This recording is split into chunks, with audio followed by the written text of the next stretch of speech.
Hi. I wanted to let you know that our family, we had a death in the family. And I think the best way, you all didn't know much about the person who died. And I thought I'd let you know that in this form, just for fun, and to let you know a little bit about the family background, which I don't think you know a whole lot about. The person who died is Uncle Jimmy Hymas, and my mother, Eileen, had a brother and a sister. Her brother was Uncle Ken, and her sister was Aunt Iris. And Jimmy Hymas married Aunt Iris, and they lived together with Grandma Harder for some short time after they got married, and that would have to be right around 1950. Uncle Jimmy had an interest in carrier pigeons, and he used to race them. I guess they had pigeon races, and I'm not really that familiar with that particular hobby. But when he lived with Grandma Harder, Eileen, my mom's mother, Uncle Jimmy had this pigeon coop out in the backyard, and he would keep his pigeons there. And all of the pigeon shit eventually wound up all over the back portion of her yard, and she had some tremendous tomato plants as time went on as a result of all this pigeon shit. But that's another story.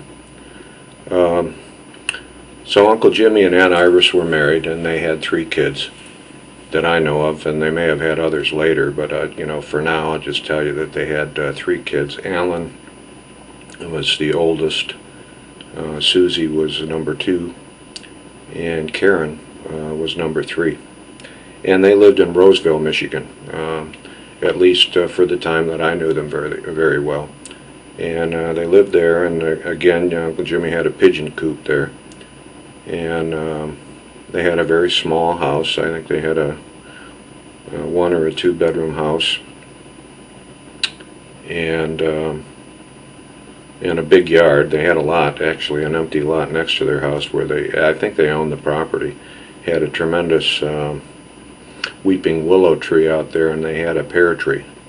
And I remember climbing the tree. It was a great tree for climbing, and hanging around on the tree. And I think they had a swing on the tree, and we would go there and get some pears and stuff. I think I remember at one point that Uncle Jimmy built a big, he was a builder, and built a big addition to their house so that they could have dinners, and we had at least 1 dinner at their house.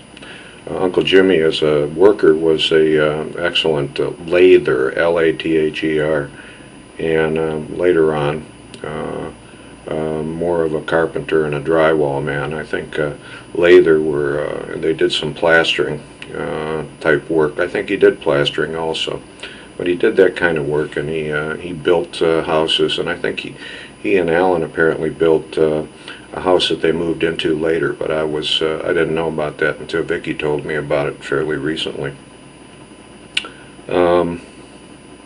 Uncle Jimmy was a great beer drinker, and I think he was fond of Carling's Black Label beer, and a couple times he came over to the house, and Dad would get some Carlings and put it in the refrigerator.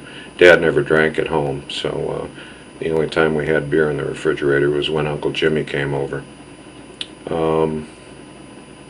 Jimmy, when I got into high school and college, had a house, had a cottage out on Browns Island. Browns Island is an island off Harson's Island. In order to get on Harson's Island, these islands are out in Lake St. Clair. In order to get on Harson's Island, you had to get onto a ferry, and that would ferry you across some narrow range of water to Harson's Island. Then you drive around. Harson's Island actually, I think, had a golf course on it and a lot of cottages and stuff. You know, it's a recreational area. And we would go off to the end of Harson's Island, go over some river, some little inlet actually, and honk a certain number of times, and then Uncle Jimmy would come over in his boat from Browns Island and pick us up. So you couldn't get to his island other than by boat out on Browns Island. I think when the Great Lakes water rose quite a bit, as they did sometime 10 or 15 years ago, that island was underwater and they couldn't use it, and then they had to go back and rescue it later.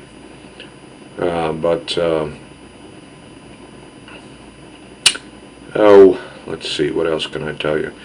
Actually, my mom, when she was in her wheelchair, used to go out there onto Browns Island and vacation. And I think Mom and Dad would spend, could be 5 or 6 days or a weekend or whatever, out on the island. My dad was very fond of fishing, and he liked to fish for pickerel out there.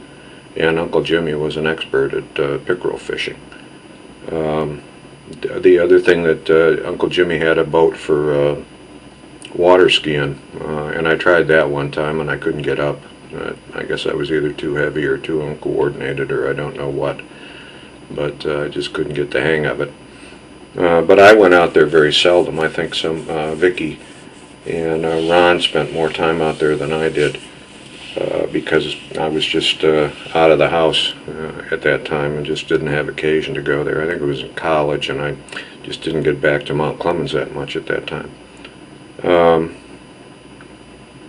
And that's that's the story on Uncle Jimmy. He was a very happy man, fun-loving guy.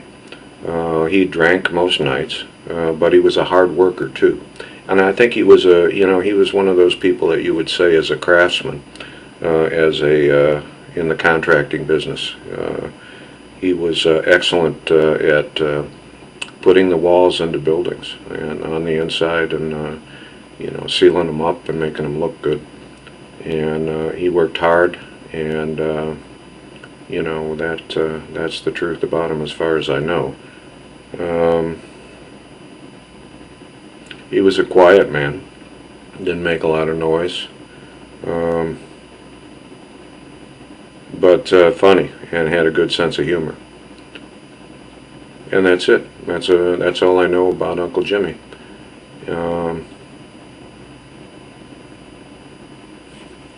Thanks for listening.